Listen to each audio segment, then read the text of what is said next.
Okay, so why not? Let's tell the internet my story. So I was in love with this girl, Lauren. We met in college after I got kicked out for a cannabis possession. I moved into the house she was living in and we became best friends almost instantly. We dated for a year, then we realized that there was an age difference between us. I was 20 at the time and she was 30. We broke up and then about a year later we ended up back together.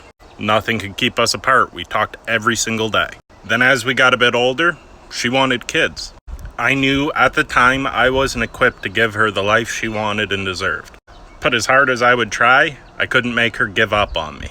She believed in me more than I believed in myself.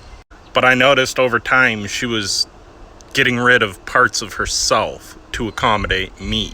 So I deliberately sabotaged my own career. That didn't work. She had the sentiment that as long as I was happy. So I told her there was someone else and that I wasn't in love with her. Even though that wasn't true, there was no one else and I was madly in love with her.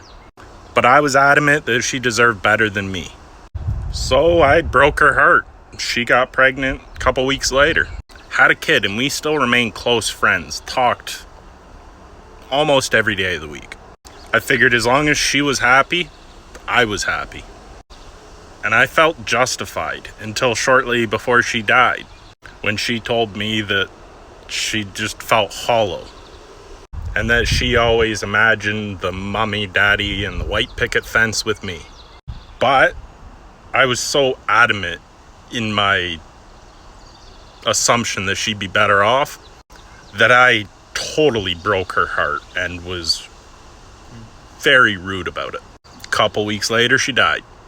And so now looking back on it, I'm racked with immense guilt, obviously. She died of an overdose, and I felt like I was doing the right thing. Turns out now I'm not so sure. But I'm still here, and she's not. And she died without me telling her how I actually felt. Like, I'm fine with the aspect of us not being together. But now that she's dead, I wish I'd just been honest. Told her how I felt and not just tried to manipulate the situation in her favor to make her hate me, basically. She was my best friend and a large part of what formed me to be the man I am today. One thing I am certain of is she did deserve better than me. I was a fucking idiot. 11 years, and as hard as I tried, she never gave up on me.